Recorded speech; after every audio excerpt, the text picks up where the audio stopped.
Cerca Teleeuropa sul tuo Play Store o Apple Store e scarica la nostra app.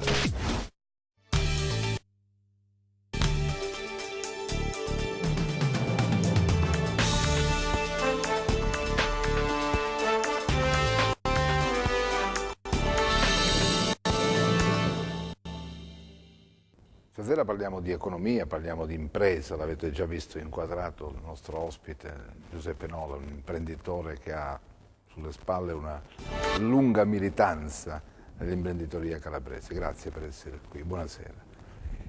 Ma fare impresa in questa terra è tosta, è difficile, è complicato, che cos'è? O è un luogo comune quello? Dice, è difficile fare impresa in Calabria? No, diciamo, in Calabria è difficile perché siamo in un contesto, diciamo, molto periferico rispetto a quelli che sono sia i mercati di sbocco dei nostri, almeno dei prodotti che produciamo noi.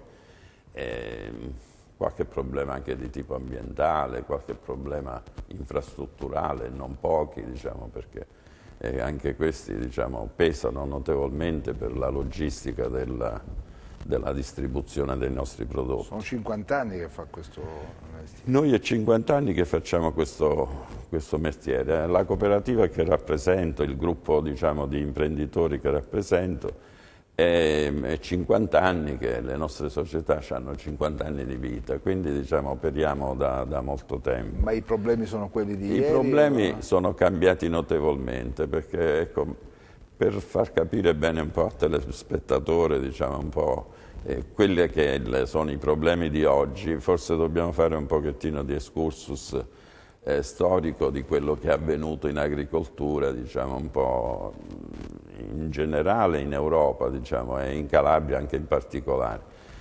Cioè subito dopo la guerra, diciamo, degli anni 50, 60, e in effetti l'Europa si trovava con una miseria, diciamo, notevole. Pensi che quando c'è stato il discorso di Berlino, che era chiusa fra le proprie mura e non riuscivano ad alimentarla, c'erano 90 aerei che andavano e venivano, 90 aerei al giorno, che andavano e venivano per portare derrate alimentari per sfamare, diciamo, i tedeschi. E quindi il primo compito che si è data alla comunità europea è stata quella dell'agricoltura. Noi dobbiamo risolvere, specie nella guerra fredda fra gli Stati Uniti e URSS, l'Europa decise, dice, dobbiamo raggiungere l'autosufficienza, diciamo, del nostro cibo, e quindi, diciamo, ecco, fecero una politica espansionistica, una di quelle PAC, quelle che si chiamano le PAC, che sono poi i programmi agricoli comunitari. E in questo, quindi negli anni 60 che incominciava questo discorso, c'è stato tutto un rifiorire, ecco, di agricoltura in tutta Europa.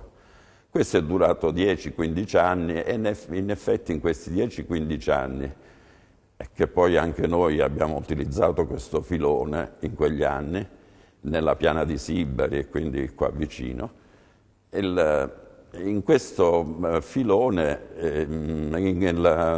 questo sviluppo che c'è stato ha reso effettivamente la comunità europea autosufficienza, ha raggiunto l'autosufficienza dal punto di vista delle derrate alimentari, specialmente, diciamo, quelle principali, cioè frutta, verdura, latte, eccetera. In questa espansione forse siamo andati troppo avanti, tanto che alla fine degli anni '80 noi avevamo il problema inverso, cioè delle eccedenze di produzione in Europa rispetto a quello che si consumava. Non c'era ancora, diciamo, un po' l'apertura di nuovi mercati, tipo la Russia, eccetera, che sono venuti dopo la caduta del muro di Berlino, e quindi effettivamente c'era il problema di ritornare un poco indietro con quelli che erano certe politiche di espansione. E questo è avvenuto, diciamo, anche trovando delle soluzioni.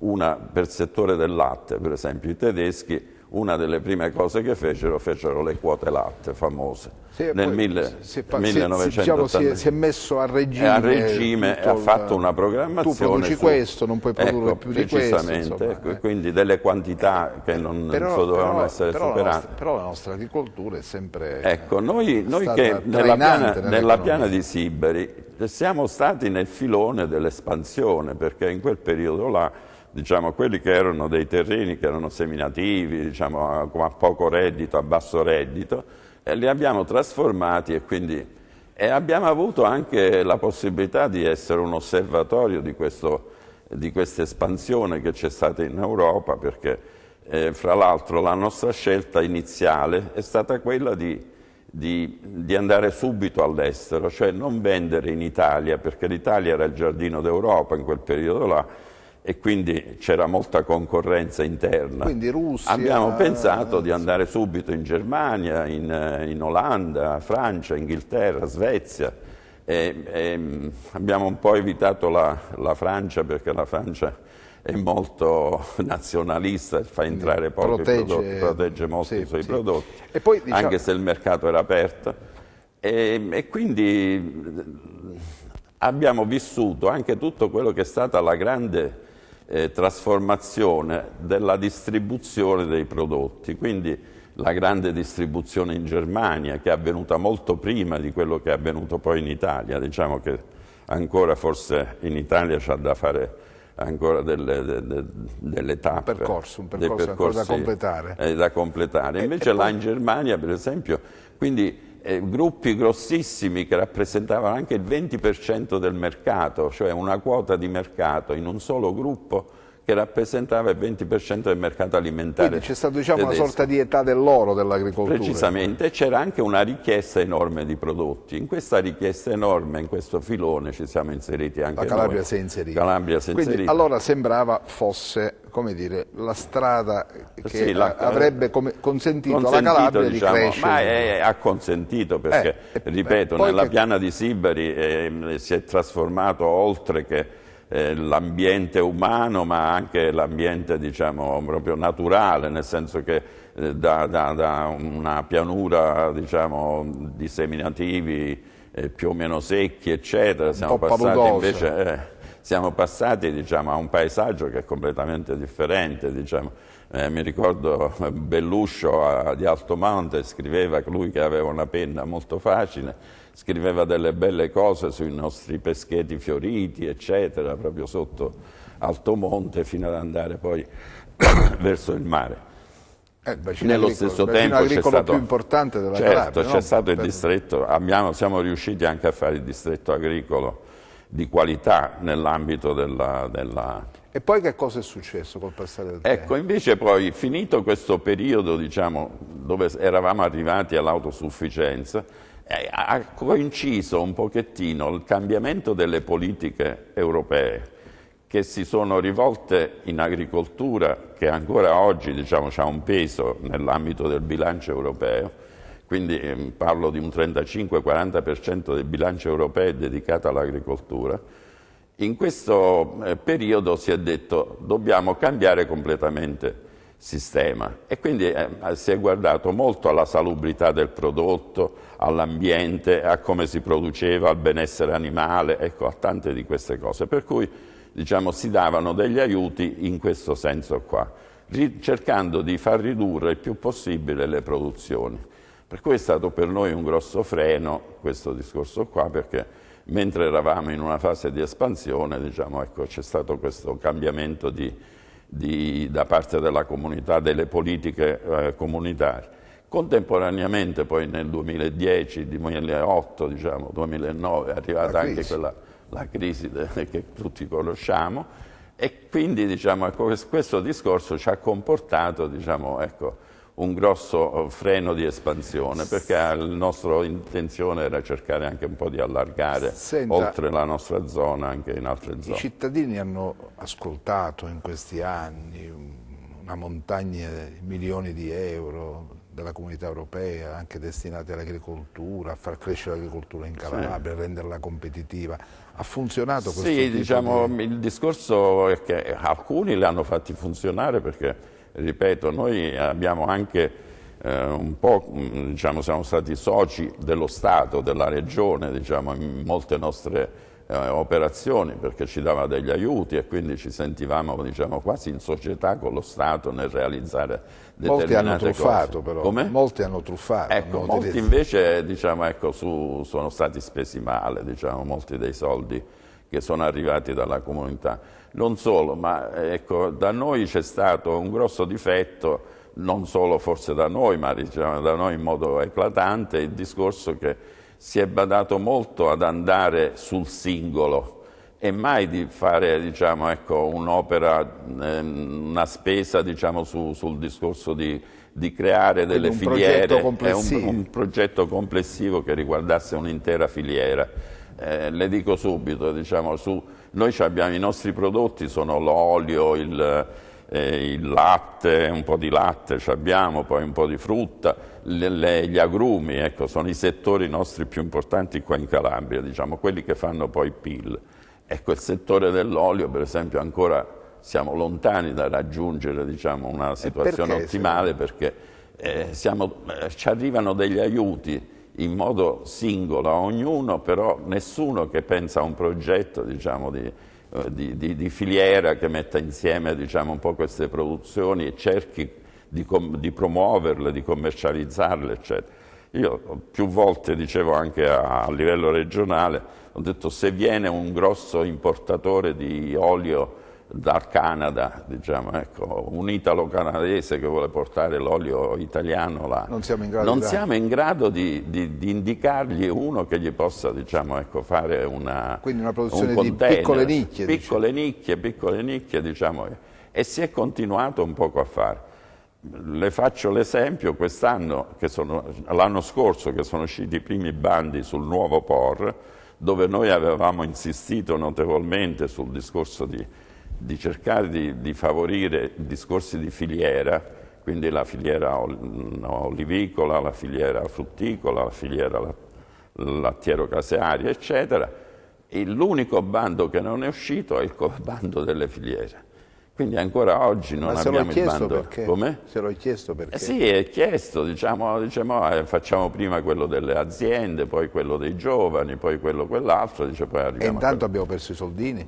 Ma non perso soldini, perché ancora, dilapidati, diciamo, ecco, soldini. Fino al 2020 diciamo dilapidati, diciamo non canalizzati, però non sono finalizzati sulle cose che noi riteniamo che siano le cose più importanti. Lei a un certo punto ha deciso anche di fare politica, no? Sì, ho avuto una piccola parentesi per rendersi conto, per dare un contributo. No, diciamo, l'avrei dato volentieri, solo che inizialmente si pensava anche nel settore che conoscevo meglio, che era quello dell'agricoltura, eccetera.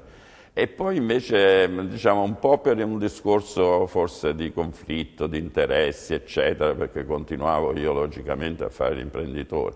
E quindi ecco, ero stato poi destinato invece sul discorso di dare un'occhiata, diciamo, per conto del Presidente a Gioia Tauro. Il porto di Gioia Tauro. Oggi sente parlare di ZES? Certo, ma Gioia Tauro è in parte che era una cosa, lo era e lo è forse tuttora, diciamo, anche se di meno oggi, importantissima per la Calabria, perché come logistica, diciamo, la Calabria avrebbe ampie possibilità. Le dico che durante il periodo, appunto, a cui ci riferiamo... Siamo al governo Loiero, siamo al governo Loiero, quindi 2005-2006, ecco, questi periodi qua.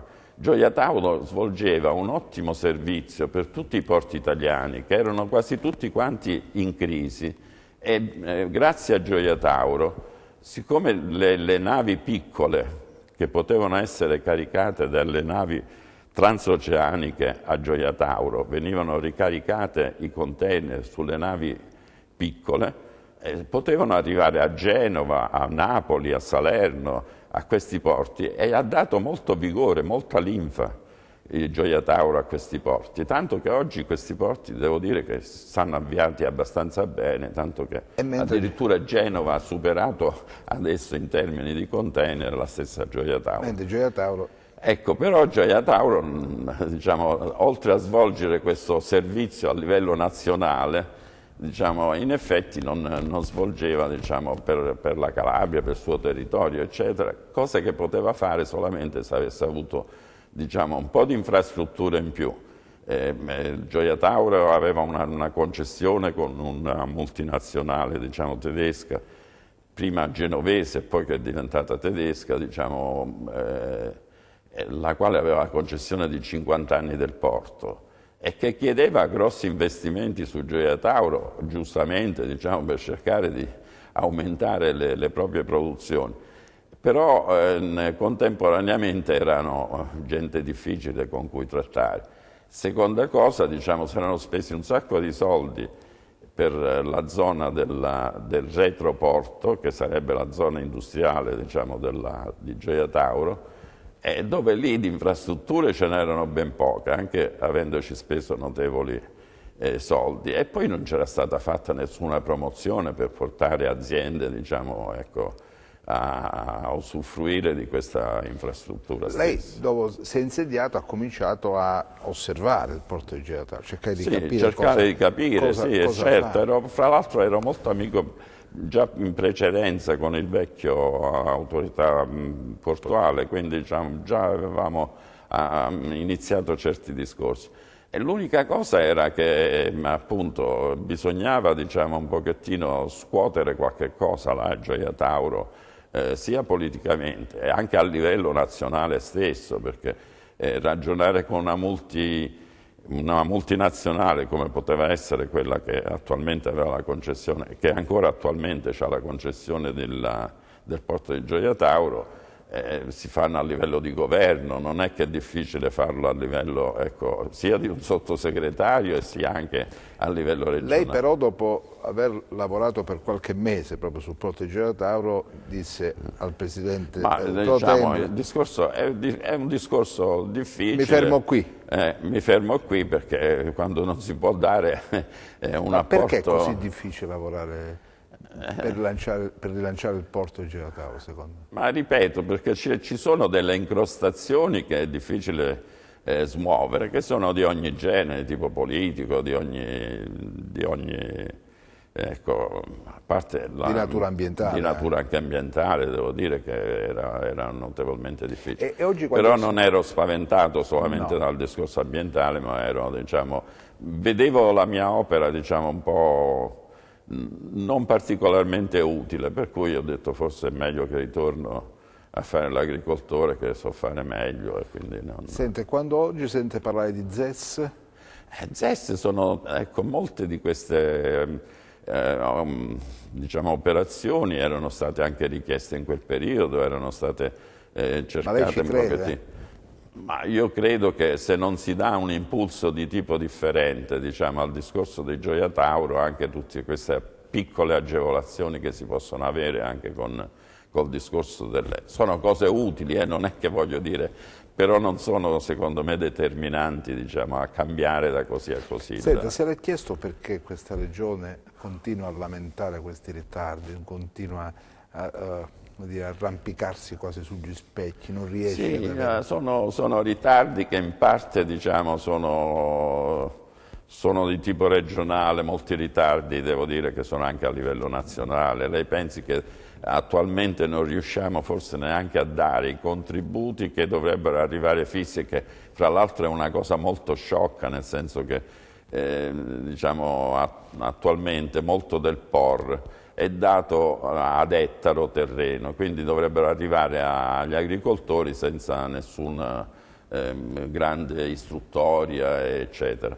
Quindi, ecco, però il sistema anche informatico che era stato creato, e devo dire che Oliverio ci teneva molto a informatizzare molto del sistema, questo anche per evitare, diciamo, privilegi oppure cose peggiori, diciamo.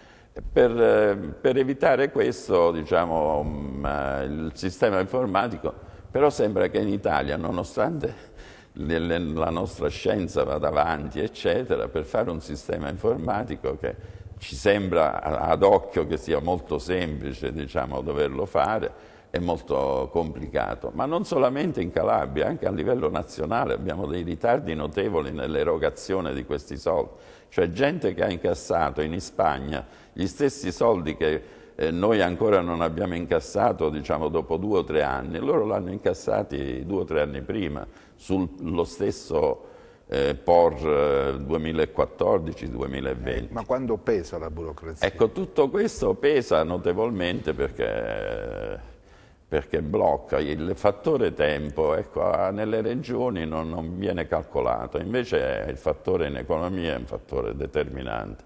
E io le dico che in questi anni si sta cambiando il mondo, diciamo. E noi ancora? Noi molto spesso ci attardiamo, diciamo. Le faccio il discorso della globalizzazione. La globalizzazione, per esempio, ha rivoluzionato tutto, e in tutti i settori, in tutti i campi, compreso anche quello agricolo, perché ha aperto le porte, diciamo, a tutti i paesi, a paesi che hanno dei prodotti a basso costo perché hanno meno manodopera e quindi il costo di manodopera è molto più basso, e ci fanno una concorrenza spietata sul discorso del prezzo in Italia. Ora, siamo stati a discutere per degli anni, anche negli anni in cui c'era Tremonti ministro, lei se lo ricorderà, diciamo, globalizzazione sì, globalizzazione no. La globalizzazione era un qualche cosa di ineluttabile, perché la globalizzazione, diciamo, che a noi forse sicuramente ci ha indebolito economicamente, però ha portato che 1.200 milioni di persone sono fuori dalla povertà nel mondo. Quindi sono fenomeni che non sono facilmente frenabili, possono essere solamente gestiti, e gestiti, noi l'abbiamo gestiti malissimo a livello politica nazionale, ma c'è stato un continuo bla bla, diciamo, in politica di dire globalizzazione sì, globalizzazione no, quando noi, fra le altre cose, come Paese avevamo il Made in Italy che è apprezzato in tutto il mondo, quindi potevamo sfruttare notevolmente quelli che erano dei filoni nostri del Made in Italy, che non era solo l'alimentare, noi anche nella meccanica, nella cosa, abbiamo delle eccellenze che ci vengono riconosciute in tutto il mondo. Ecco, invece di andare a fare promozione in tutti i paesi del mondo per vedere di esportare e quindi di risolvere il discorso di questo impatto della globalizzazione, da impatto negativo addirittura a impatto positivo, siamo stati a discutere sì, no, populismo, non populismo e discorsi di questo genere. Senta, lei parlava prima di ritardo infrastrutturale. Facciamo un esempio. Il ritardo con il quale è stata completata, si fa per dire, l'autostrada A2, per esempio, nella zona dove lei opera, dove operano molte aziende agricole, che cosa ha comportato?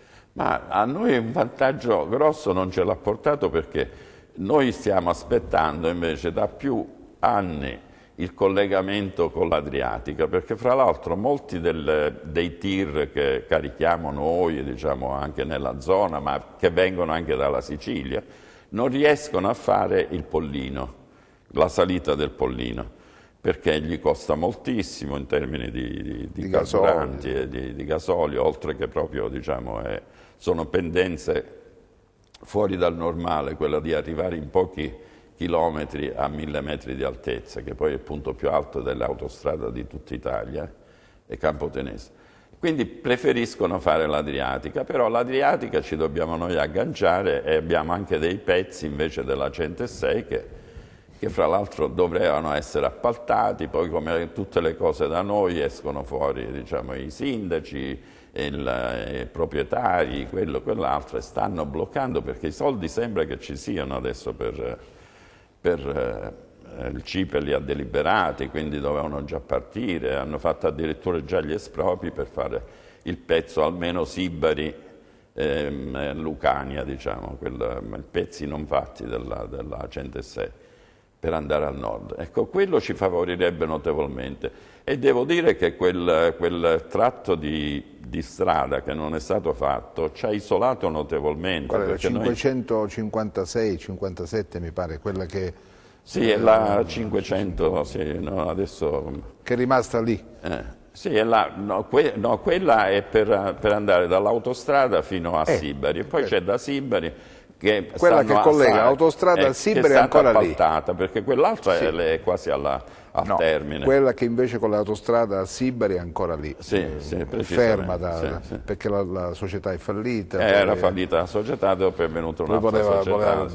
Hanno chiesto gli imprenditori di fare un consorzio, hanno chiesto all'ANAS di volerla, però non se ne è fatto nulla. E quindi però rimane così, rimane ancora ferma. No, questo pezzo qua adesso ci stanno lavorando. Sì, ma è rimasta ferma per anni. Come no. È rimasta ferma lì, noi fra l'altro abbiamo l'azienda proprio... E per questo dico, ha portato magari dei danni notevoli. No, notevoli, anche perché ci fanno fare un sacco di giri. Ci arriva? In effetti fanno un sacco di giri inutili. Senta, ci fermiamo un attimo, pubblicità, tra poco.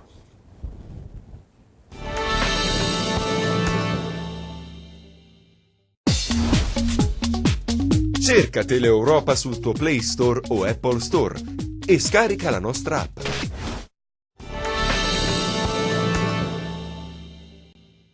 Torniamo in studio, torniamo in diretta, il nostro ospite Giuseppe Nola, imprenditore. Allora, se lei tornasse indietro, rifarebbe quello che ha fatto? Assolutamente sì, perché diciamo, noi abbiamo se non altro la soddisfazione di aver impiegato diciamo, in questi anni un sacco di... Ma non ha mai avuto, magari di fronte agli ostacoli a cui a volte sembravano insormontabili, la tentazione dice basta, me ne vado da questa terra? Recentemente diciamo, ho avuto ecco, un po' l'idea di dire, lo dicevo anche ai miei figli, ho detto ma perché non andate in Francia, in Germania, in un posto diciamo, dove le cose funzionano molto meglio diciamo, e dove questo sicuramente ultimamente l'ho avuto, così come avevamo anche con mio fratello avevamo tentato diciamo, anche di andare in Canada in altri tempi, negli anni 70, che erano anche anni un po' difficili. Però, ripeto, avere la soddisfazione in un paese, in una zona, diciamo, in un territorio, farla qui d'impresa una sfida, è stata una grossa sfida, diciamo, che mi dispiace che non è potuta, diciamo, un po' proseguire, andare avanti anche per questioni diciamo, obiettive di certe situazioni che si sono venute a creare, ma che comunque diciamo, è stata una grossa soddisfazione. Io ho un sacco di operai diciamo, che oggi vengono con l'automobile, che diciamo, si sono fatti la casa, vengono, mi salutano perché vanno in pensione, con una pensione che l'hanno fatta quasi tutta diciamo, un po' da noi, perché noi è un'azienda diciamo, di oltre 50 anni e quindi diciamo, ecco, queste sono soddisfazioni che un imprenditore, diciamo, ecco, sembra che l'imprenditore voglia fare solo i soldi, ma non è proprio così. Diciamo. Ma qual è il livello qualitativo dell'impresa in questa regione? Ecco, lì un po' diciamo, dove ci siamo trovati anche isolati. E devo dire che in questo, quando si critica un po' la politica, non è del tutto giusto, diciamo. Sono un po' il discorso dei nostri corpi intermedi, diciamo, un po' le nostre rappresentanze di agricoltori, forse anche di industriali, eccetera, che ecco, io ritengo che potevano fare molto di più di quello che hanno fatto, perché il politico nostro diciamo, non è stato mai contrario, diciamo, sicuramente all'imprenditoria diciamo, non è stato. Diciamo, ma non ha tentato di asservirla, ecco, però, non ha tentato ecco, di asservirla l'imprenditoria. Sì, ci ha avuto sempre un po' la mentalità la mentalità, ripeto, invece di puntare su un qualche cosa di grosso che poi poteva essere gestita diciamo, da poche persone, perché poi riguardava anche un sacco di gente, però gestita da poche persone, questo discorso gli dava fastidio perché il politico nostro in genere preferisce più dare un aiuto a pioggia, diciamo, ai singoli, certi per livelli mantenere di consenso, forse anche un consenso un immutati, po' più diffuso, diciamo, e quindi... Però indipendentemente da questo, ecco, io quello che rimprovero un po' le nostre categorie è quello di non aver anche indirizzato, diciamo, anche con forza, diciamo, determinate scelte che invece si potevano fare. Guardi, dovevano forse discuterne molto all'interno, eccetera. Ecco, le facevo l'esempio un po' delle filiere, ma noi sono 4 o 5 POR, quindi parliamo di 30 anni forse di storia, che stiamo sostenendo il discorso che invece di dare un aiuto al singolo, di dare un aiuto, diciamo, per un progetto globale, diciamo, in un settore, in una cosa. Ecco, su questo anche le nostre categorie, diciamo, insieme con i politici, poi alla fine preferiscono più ognuno lavorare per conto suo, farsi il suo orticello, eccetera. Questa mancanza sicuramente c'è stata. Anche... Ma lei ha conosciuto, ha intercettato una politica intelligente in questi anni in Calabria oppure no? Ma ripeto, ci sono stati qualche assessore, diciamo, che è stato più intelligente degli altri, diciamo, anche perché ascoltava di più, diciamo, quello che erano delle esigenze, o almeno quello che gli mandavamo un po' a proporre. E ha apprezzato anche determinate nostre iniziative, diciamo, ci ha seguito e ci ha fatto come ci sia stata una certa differenza. Il discorso non riguarda tanto il nostro rapporto, perché noi eravamo già strutturati e quindi, diciamo, anche un rapporto con la politica, diciamo, era un po' più semplice. Non dipendente dalla politica. E poi non dipendente, diciamo. Quello che invece era interessante se tutto questo avveniva un po' a livello più regionale, quindi, diciamo, con un'espansione di quello che era un piccolo esempio che avevamo dato noi, perché noi ci siamo occupati sia della filiera del latte, diciamo, come siamo riusciti forse unici in Italia, diciamo, a fare delle società anche con Granarolo, perché anche gli altri allevatori delle altre regioni sì, si sono messi insieme, diciamo, e poi consegnano il latte o a Parmalat o ad altre, diciamo, strutture. Invece noi, ecco, qui in Calabria eravamo riusciti a mettere insieme il latte, a trasformarlo. Addirittura quando dovevamo andare sul mercato ci siamo accorti che eravamo un po' troppo piccoli e ci siamo messi insieme con Granarolo, che era oggi è il primo forse in Italia, diciamo, come gruppo. Dialogare alla pari. Dialogare, ecco, alla pari. Certo, oggi diventa sempre più difficile perché man mano che diventano più grossi questi partner che abbiamo portato, diciamo, anche con loro, diciamo, qualche difficoltà. Questa anomalia che abbiamo creato noi, diciamo, di rapporto che voleva essere paritario, diciamo, ci diventa sempre più difficile. Senta, che gli imprenditori hanno delle responsabilità perché questa regione non è cresciuta in questi anni o no?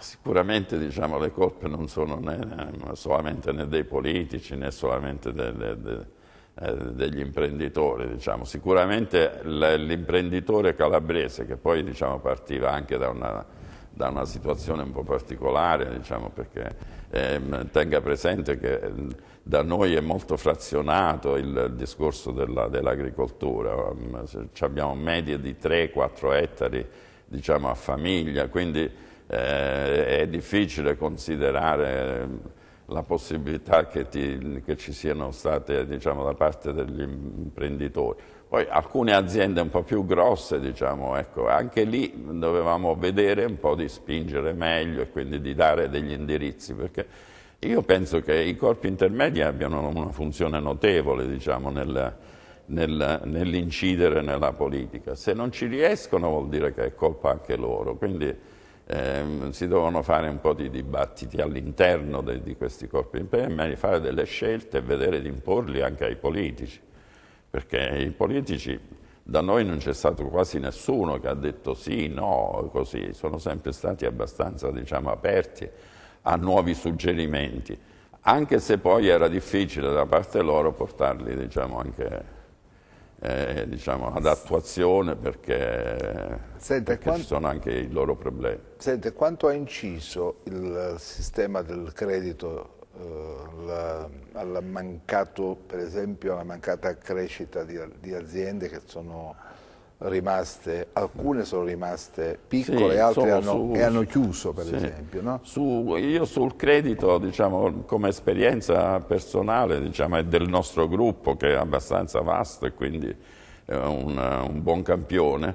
Devo dire che fino al 2008, quando c'è stato il discorso un po' della crisi, della famosa crisi americana che si è ripercorsa anche sulle nostre banche, diciamo, fino a quel momento, diciamo, noi siamo stati abbastanza, diciamo, Certo, noi abbiamo avuto delle penalità, oggi c'è sullo SPRID c'è la penalità Calabria, c'è la penalità agricoltura, se c'è un momento che l'agricoltura non va, ecco, tutto questo pesa, diciamo. Avevamo quasi sempre avuto, diciamo, degli scarti notevoli fra quelli che erano i tassi che facevano al nord e quelli che facevano da noi.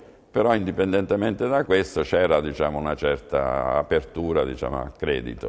Da quel momento in poi, un po' per problemi delle banche stesse, ecco, io mi ricordo che proprio a dicembre 2008 sono passati una sfilza di banche da noi che eravamo affidati per cercare di chiudere il più possibile il loro rapporto, ma che assolutamente non era dipeso da noi, o dai nostri situazioni, ma dalle loro situazioni. Questo è avvenuto, diciamo, questo c'è stato. E questo ha inciso notevolmente perché, fra l'altro, ecco, quando sei anche un po' abituato a un'espansione, quindi ad avere anche un determinato credito, se da un giorno all'altro proprio io le dico che c'è stato un 31 dicembre dove abbiamo fatto noi i salti mortali per poter chiudere determinati affidamenti che avevamo, ma che ripeto, non erano dovuti a rapporti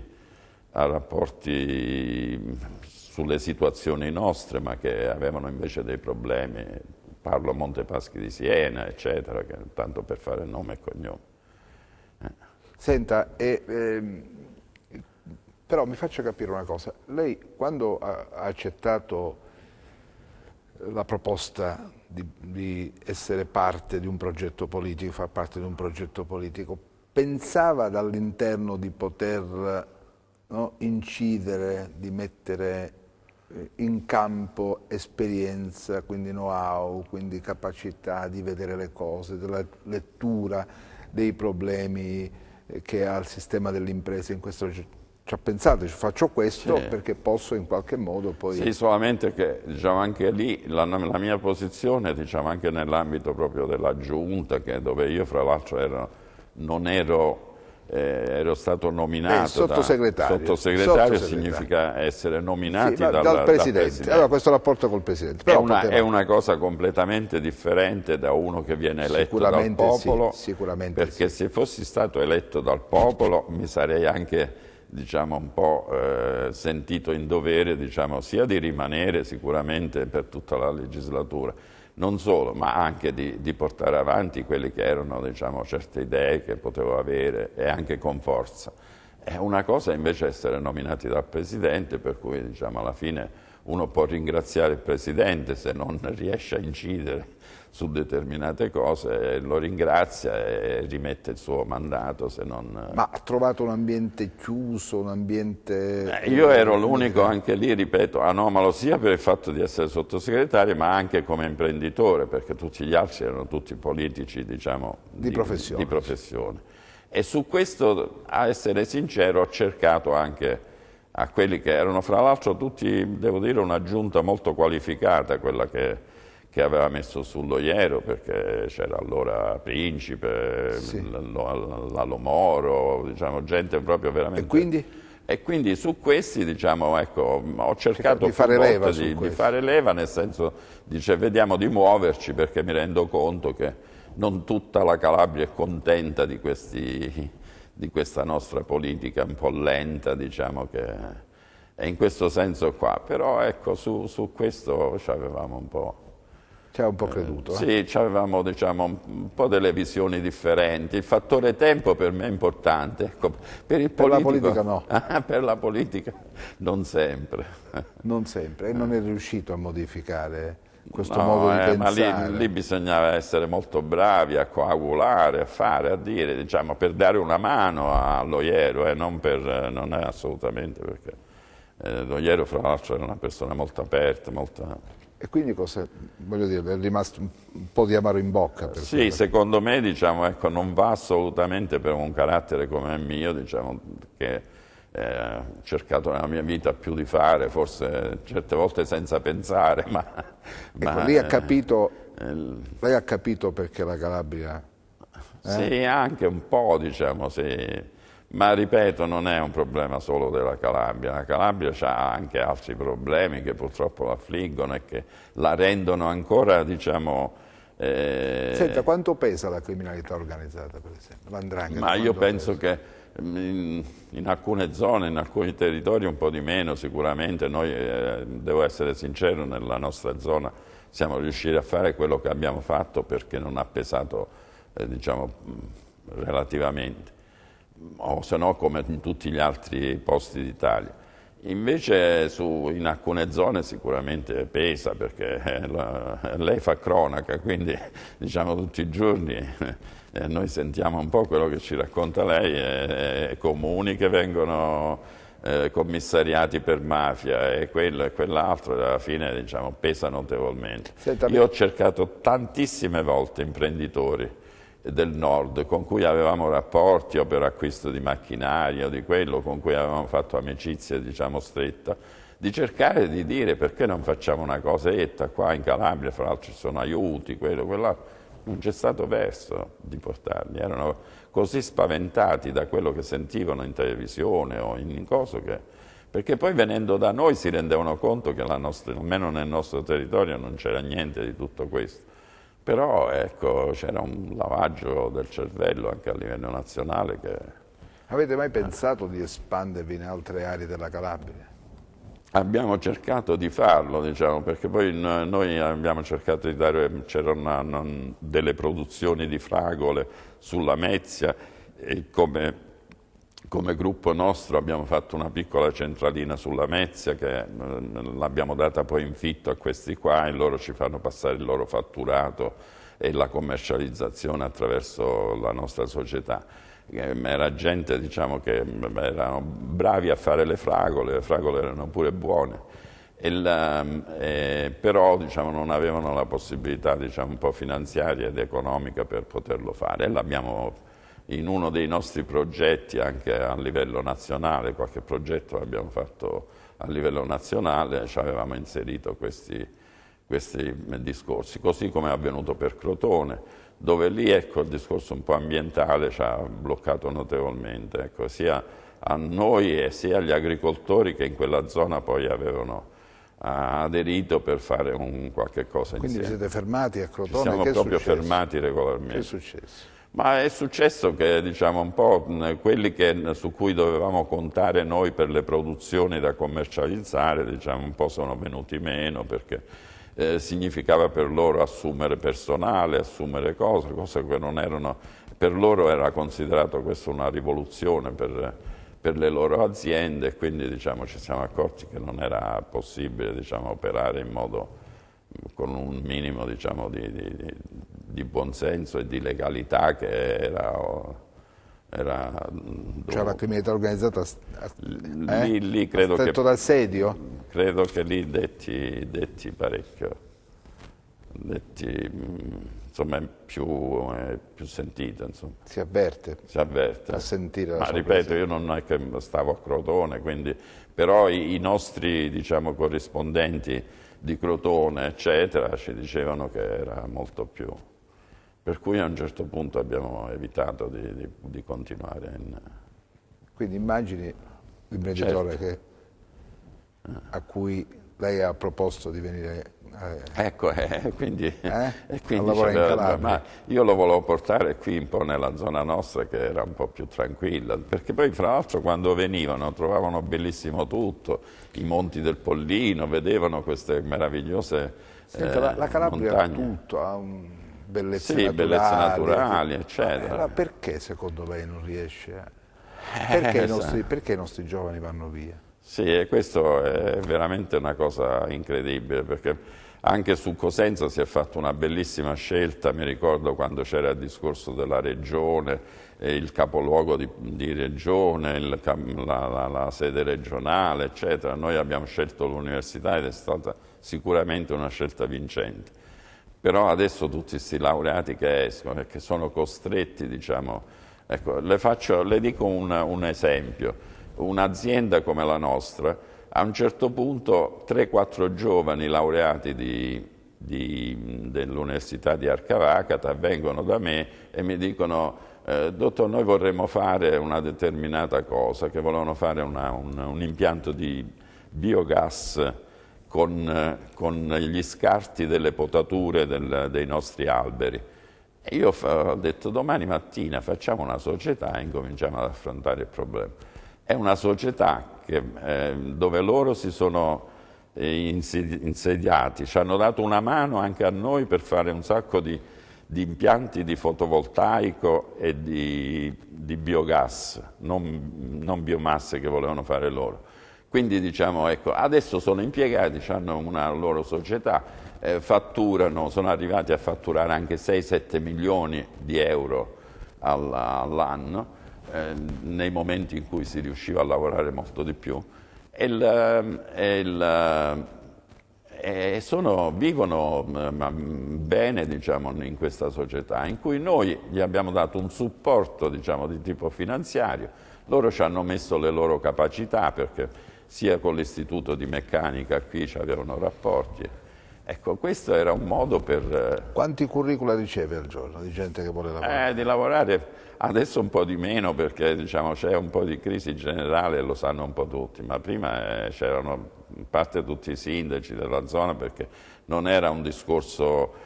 molti sindaci io li conosco, diciamo, e sono gente poveretta che anche loro, diciamo, ricevono tutte le mattine gente per il lavoro, e quindi, ma anche a livello impiegatizio non ne parliamo, diciamo, quindi... Lei cosa farebbe, per esempio, per creare opportunità di lavoro per i giovani? L'opportunità di lavoro per i giovani era, io dico, queste start-up, diciamo, messe così, diciamo, hanno poco significato. Io, ecco, quello che più volte, diciamo, in qualche riunione che abbiamo fatto anche a livello territoriale, anche con delle banche, eccetera, ho sempre sostenuto il discorso che se ogni azienda ormai consolidata mettesse su una o due start-up dove gli risolve al giovane il problema finanziario, dei rapporti con le banche, diciamo anche con la burocrazia dove loro non riescono ad arrivare, eccetera, ma che c'è poi alla base una buona idea per partire, credo che questo riuscirebbe a far partire parecchie imprese di giovani. Ma secondo lei i nostri giovani sono competitivi? Su alcune materie mi dicono che sono molto competitive, perché qua ingegneria, diciamo, ecco, quello che è gravissimo invece è che ci sono un sacco di gente che va via con un investimento già fatto notevole e che se ne va poi in un altro paese che usufruisce di questo investimento. Senta, quanti danni ha fatto l'assistenzialismo? L'assistenzialismo è chiaro che fa danni, perché spreca dei soldi, diciamo, ecco, invece di renderli produttivi per un discorso... Quindi noi paghiamo questa... certo, è evidente, passato, diciamo, ma anche attuale, se c'è. C'è, attualmente? C'è, come no. E in più ci sono delle cose, ecco, in Calabria, per esempio, nel settore nostro, io sono stato 2 volte a una commissione a Reggio Calabria, una commissione agricoltura, sviluppo che era, dove in Calabria a un certo punto, sia per pressione un po' della Coldiretti e sia un po' per volontà del presidente Oliverio, a un certo punto si abolisce un prodotto agricolo che era un diserbante, che si chiama glicosene, diciamo, di cui si è parlato anche molto in televisione e dappertutto. È un prodotto che serve per non far crescere le erbacce, e lo usano molto anche all'ANAS lungo Ecco, noi siamo andati a spiegare che eravamo contenti come agricoltori, che a noi ci costava tantissimo il fatto di aver abolito il glicosene, che viene usato in tutta Europa, cioè unica regione in tutta Europa che si permette, diciamo, di dire io il glicosene lo voglio abolire. Ma noi, diciamo, un po' sensibili anche al discorso ambientale e quindi anche della salubrità di tutti, abbiamo detto bene che abbiamo abolito come regione, però giochiamocelo sul mercato, cioè questa è la nostra mentalità, di dire vediamo di recuperare quello che è il costo maggiore di non utilizzare il glicosene per per giocarcelo sul mercato dicendo al consumatore: guarda che il mio prodotto è senza glicosene, cioè non ho utilizzato perché la mia regione mi impone di non utilizzarlo. E quindi per fare questo però ci vuole un po' di propaganda, di pubblicità, un po' di promozione anche attraverso, diciamo, la grande distribuzione al consumatore che è molto sensibile su queste cose. Ecco, poi lì ci perdiamo, quindi abbiamo un sacco di soldi da spendere, poi quando si devono spendere per rendere produttivo un qualche cosa che riguarda solo la Calabria, poi alla fine non riusciamo a... Secondo lei è utile che la Calabria partecipi a tutte queste fiere che ci sono in giro? Qualcheduna la eviterei, qualcheduna la salterei.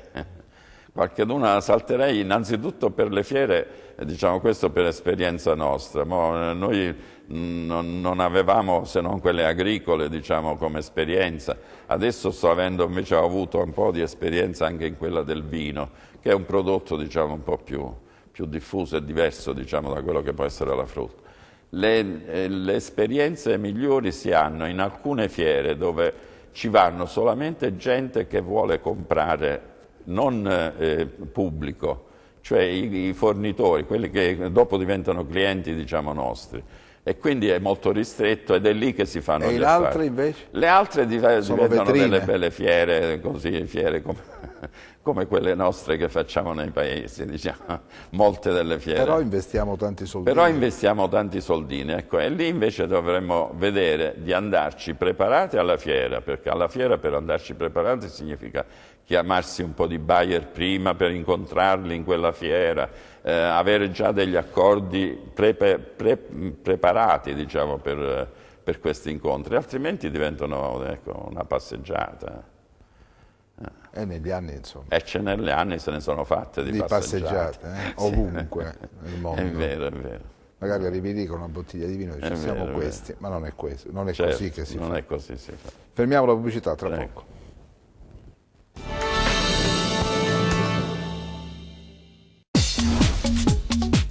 Cerca Teleeuropa sul tuo Play Store o Apple Store e scarica la nostra app.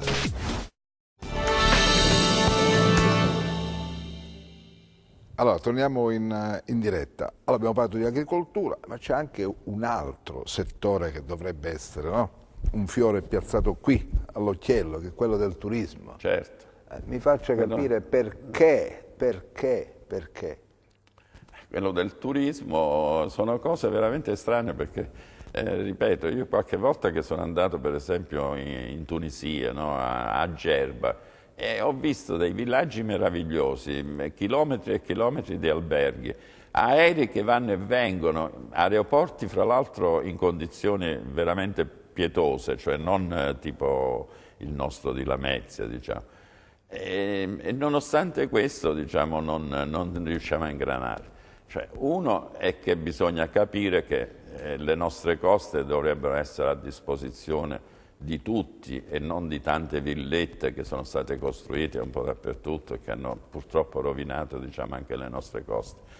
E quindi, diciamo, ecco lì, pianificare sia il discorso logistica con il discorso ricezione, perché se io su zona Sibari, dove fra l'altro sono sorti, diciamo, insistono qua i più grandi ecco, villaggi, dove insistono anche un certo numero di villaggi. Ecco, però se non riesco a fare una programmazione dove ho un aereo che mi arriva, 300 persone e un villaggio che mi riceve 300 persone a settimana, diciamo, perché oggi purtroppo il turismo è fatto di una settimana che tutta Europa è così. Sì, ma diciamo, la Calabria può dobbiamo però una settimana. Come? La Calabria col clima che ha una settimana. No, dico una settimana a riciclo, quindi diciamo passare. E poi c'è anche il discorso di quello che è stato fatto altrove, perché noi non è che dobbiamo inventare niente. Le dico, in Spagna, io ho girato dappertutto perché ci andavo quasi tutti gli anni, io andavo in Spagna per questioni agricole, ma molti agricoltori hanno smesso di fare agricoltura, hanno trasformato i loro 30-40 ettari in campi da golf, oppure anche facendo delle casette, dove ricevono gente della Norvegia, della Svezia d'inverno. E quindi si fanno 6 mesi invernali perché gli costa molto meno vivere in Spagna che non vivere diciamo a Oslo, dove c'è meno 20, quindi con dei costi di riscaldamento che sono veramente enormi e pazzeschi. Per cui molta gente oggi c'è un turismo che è fatto di queste persone più o meno anziane, diciamo, che vivono in questo. Questo anche in Portogallo la stessa cosa. Ora, tutto questo da noi non è mai stato voluto programmare, diciamo. Io ho fatto anche qualche proposta, mi ricordo, sulla Mezia, diciamo, dove avevo intravisto c'erano delle superfici molto valide, proprio perché c'era vicino il discorso dell'aeroporto. Avevo fatto una proposta sulla Mezia, diciamo, di fare sia un porticciolo, perché c'aveva le isole Eolie a 2 passi, perché proprio... E come è andata a finire? È andata a finire che no, dice dobbiamo fare un programma agricolo. Io quello agricolo non lo vedevo perché non... per cui io ero stato interessato per il programma agricolo, per cui io invece gliel'avevo cambiato su un discorso di questo genere. C'era la possibilità di un campo da golf. Non si è fatto né agricolo, non poi... si è fatto né agricolo, è ancora lì la cosa, quello che c'è. È turistico. Va bene. Senta, che mi dice dell'acqua, dei problemi dell'irrigazione, che sono problemi che... I problemi dell'irrigazione è un problema che riguarda un po' i consorzi di bonifica che non funzionano, abbiamo, che non funzionano perché prima si facevano degli investimenti di tipo pubblico, diciamo, dove venivano di tanto in tanto o aumentate le superfici, diciamo, irrigabili con degli impianti, diciamo, di distribuzione, oppure venivano anche, c'era una manutenzione, diciamo, di un certo tipo. Oggi i consorzi di bonifica purtroppo non hanno una lira di questo dal discorso pubblico. Hanno dei compiti, diciamo, della forestale, dove fra l'altro dipendono dalla regione, molto spesso la regione non gli passa i soldi per pagare la forestale e quindi si mettono in crisi. Non pagano poi gli stipendi e si lamentano che gli agricoltori non gli pagano la loro quota, ma la loro quota gli agricoltori non gliela possono pagare perché di servizi ormai dai consorzi di bonifici ne abbiamo pochissimi o niente, perché le tubazioni sono tutte quante ormai obsolete, perché erano impianti fatti quando c'era la Cassa del Mezzogiorno, che erano i primi impianti. La famosa Cassa del Ecco, allora c'erano anche impianti che purtroppo erano fatti anche con tubazioni di Eternit e che quindi andrebbero cambiate. Noi molto spesso facciamo un discorso con i nostri clienti tedeschi della qualità del nostro prodotto, quindi gli dobbiamo anche garantire un pochettino la provenienza dell'acqua, dell'aria, degli inquinamenti possibili. E questo per noi ci potrebbe far gioco perché siamo in una zona meravigliosa, col Pollino a 2 passi, un panorama stupendo, rimangono sempre a bocca aperta, però ecco, se dopo abbiamo ancora gli impianti con l'Eternit perché da 30 anni non hanno fatto tutto questo.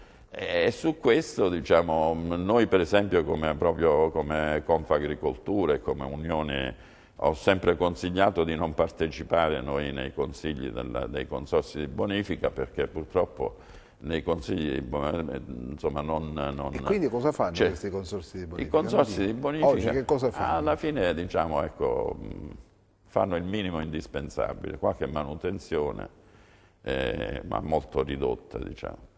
Però poi pretendono un sacco di soldi perché hanno il carico dei forestali che dovrebbe essere pagato dalla regione. Molto spesso non li paga la regione, allora loro si trovano in crisi oppure prendono soldi da banche per cercare di supplire.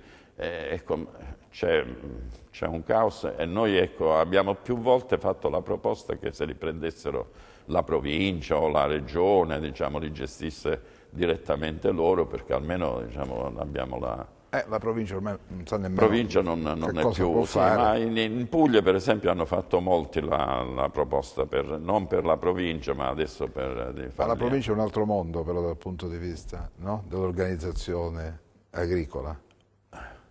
Sì, è un'altra cosa. Rispetto a noi è un altro mondo, sì, no? Ma lì abbiamo anche un sacco di personale ancora, diciamo, agricolo, di burocrazia diciamo, agricola alla provincia. Noi abbiamo ecco, tutto quel palazzo lì della provincia, è cosa che è pieno di impiegati, non è che... Non so come siano adesso dopo la chiusura, però per adesso dipendono dalla provincia ancora. Ho capito, ho capito. Anche nel nostro settore questo. Sì. E quindi cosa anche, ecco, dovrebbero anche loro vedere un pochettino di utilizzare anche... Senta, perché la vicina risorse. Puglia e la vicina Basilicata le cose funzionano meglio? Sì. Se l'ho chiesto. Io sono rimasto meravigliato, sono andato a Matera.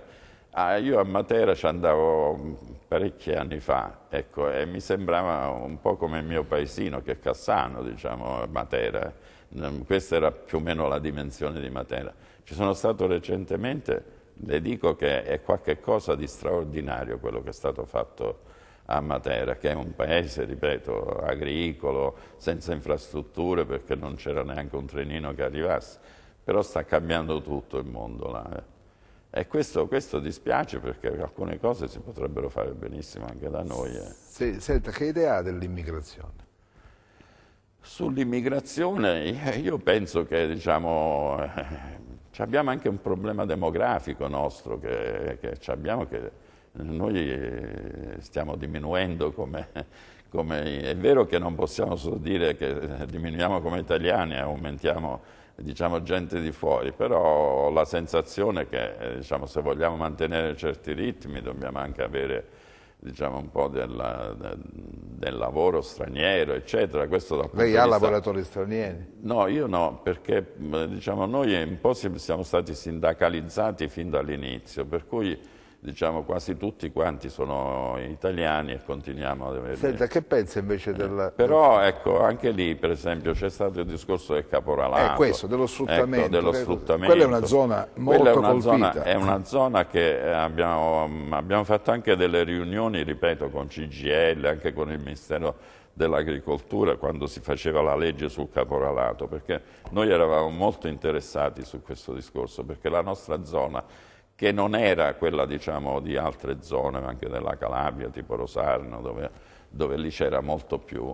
Ma anche la Sibaritide però non scherza da questo punto di vista. Adesso sì, è andato peggiorando, peggiorando nel senso che, ripeto, l'utilizzo di questa gente è diventato sempre maggiore ed era lì che bisognava ora, perché aziende come la nostra abbiamo una concorrenza non solamente da parte degli spagnoli sui mercati, ma abbiamo una concorrenza anche nella lavorazione, nella coltivazione. Costi di manodopera. Costi di manodopera, perché se tu stai nella legalità ed è un discorso. Se invece non ci sei e quindi puoi avere dei costi di gran lunga inferiori. Senta, l'agricoltura è sempre un settore che... Però lì ci sono delle responsabilità anche da parte della distribuzione. La distribuzione deve pagare un prezzo equo del prodotto, perché altrimenti è chiaro che l'imprenditore poi sull'anello più debole va a incidere, poi l'anello più debole poi è l'operaio, diciamo. E quindi su questo ecco, stiamo coinvolgendo sia a livello ministeriale sia anche un pochettino a livello sindacale il discorso della grande distribuzione, che deve imparare a pagare almeno un prezzo equo al produttore, a chi gli consegna la merce. Quest'estate c'è stato Macron, appena eletto Presidente della Repubblica, ecco questa è la differenza fra l'Italia e la Francia. Macron, Presidente della Repubblica, è andato in una riunione a Rungis, che è il mercato di Parigi, dove ha fatto una riunione dell'agroalimentare e ha detto che se la grande distribuzione non pagherà almeno il prezzo di costo del prodotto, ha detto io farò una legge per impoglierlo, una legge che sta un po' fuori dal mondo, diciamo. Senta, la Calabria quindi ha prodotti competitivi secondo me? L'agricoltura calabrese è competitiva? Può sfidare i mercati? Su determinate cose sicuramente, perché noi abbiamo il discorso dell'olio insieme con le Puglie. La politica punta su queste... Ripeto, dovrebbe puntare su delle operazioni diciamo un po' più macro, in modo tale da stare su un mercato che ormai è globalizzato. Ma oggi non c'è questa visione delle cose. Se ci sono i tentativi, c'è il discorso di dire che tutti quanti siamo d'accordo che ci dobbiamo mettere insieme, però nella poi, pratica quando vai a stringere poi... diventa difficile realizzarlo. E questo è il settore dell'olio. Le dico per esempio il settore degli agrumi, che è un altro settore dove la zona di Corigliano produce il 60% degli agrumi delle clementine di tutta Italia, quindi è un prodotto fra l'altro buonissimo ed è un prodotto forse fra i più sviliti di frutta esistenti, svilito dal punto di vista commerciale. Perché? Perché ci sono 168 aziende che spediscono e mandano sul mercato, il che significa una concorrenza l'uno con l'altro che sminuisce il prezzo e lo svilisce. E non si riescono a mettere insieme. Quello che noi per anni abbiamo insistito che senza la concentrazione dell'offerta non si può fare agricoltura. Ma non si riescono a mettere insieme, non si riesce. C'è qualche struttura un po' più grossa, diciamo un po', eravamo partiti noi che avevamo già fatto un certo numero, però noi eravamo arrivati pure a 200.000 quintali che rappresentava il 10%. I consorzi hanno fatto la fortuna dell'Emilia, no? Certo, i consorzi hanno fatto la fortuna dell'Emilia. Qualche anno fa c'era una crisi di pere in Emilia, si sono riuniti su un tavolo e l'anno successivo il 40% delle mele era già concentrato, si erano messi d'accordo e hanno fatto quello che c'è Opera, ha visto che quelle mele, il consorzio delle pere. Adesso sta sorgendo su quell'altro 60% un altro consorzio e si stanno vedendo anche come coordinare l'uno con l'altro. Sulle mele, tutte le mele, forse italiane, ma sono la maggior parte nel Trentino, sono guidate da una sola cooperativa. Prima erano due, si sono anche messe insieme, per cui quasi tutte le mele italiane vengono vendute. Ma non si può fare la stessa cosa in Calabria? La stessa cosa si per l'olio. Ma questo è quello per l'olio, per gli agrumi. Non dovrebbe essere la politica a guidare, a favorire questo? Favorire. E io invece le dicevo che per esempio ecco, sulla filiera, che noi per filiera si intendeva diciamo, l'aggregazione di una filiera, di un settore, l'aggregazione, ecco lì i bandi non sono usciti perché li ritengono meno importanti di quelli che... Invece è vitale per noi, perché adesso di produciamo anche cose buone noi, diciamo, sia anche l'olio stesso, riusciamo a fare anche dell'olio, però a nicchie di cose, senza un'uniformità, senza una... ecco, che è sbagliato, diciamo. Noi ci siamo messi nel settore del vino e abbiamo fatto una piccola cooperativa di persone per dire dobbiamo standardizzare il vino, ci deve essere un enologo che gli dà un indirizzo, diciamo. Invece tanti produttori che tentano l'avventura del mercato. Da 10-15 mila. Noi abbiamo fatto 1 milione di bottiglie, vendiamo adesso, di bottiglie di vino, e nel giro di pochi anni, diciamo. Qui, ecco, abbiamo moltissimi bravissimi, devo dire, i viticoltori, ma da 15, 20.000, 30.000, 100.000 bottiglie. Cioè il mercato interno praticamente. Sì, il mercato interno che hanno anche difficoltà a vendere che il mercato interno non assorbe granché. Ma diciamo la Calabria era molto deficitaria di vino, perché molto veniva importato. Al mare si usava molto il vino napoletano, il Falanghina, il Fiano, eccetera. Oggi abbiamo vini bianchi nostri che sostituiscono. È cresciuto molto. È cresciuto molto e bene in Calabria. Senta, siamo in chiusura. È fiducioso nel futuro di questa terra?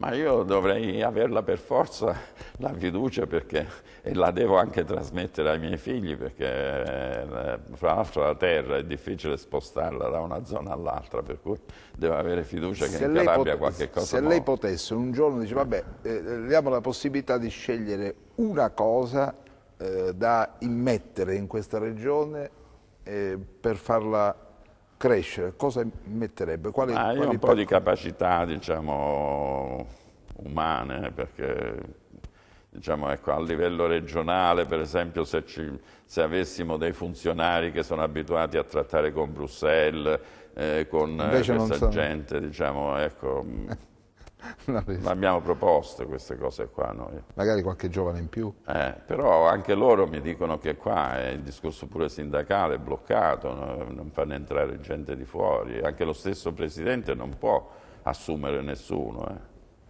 Cioè è bloccato proprio, purtroppo, ma la palude non è solamente a Calabria, la palude in questo senso qua è un po' tutta l'Italia. Ma non tutta, non alcune proprio, regioni diciamo, se non altro, diciamo, sì, c'è purtroppo è il un'Italia sindaco, che per sta esempio andando, il sindaco di Milano ha già detto certo, l'Italia, ma oppure... vedete che questi discorsetti sono discorsi molto pesanti che sta facendo il sindaco di Milano. Sala dice o l'Italia ci segue oppure sì, noi certo, ma parliamo così, solo con l'Europa. è così.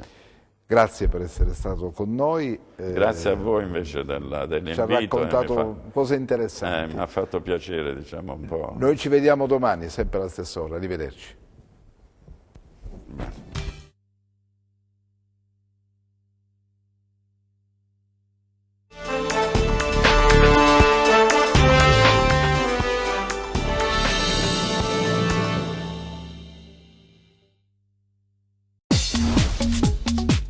Cerca Teleeuropa sul tuo Play Store o Apple Store e scarica la nostra app.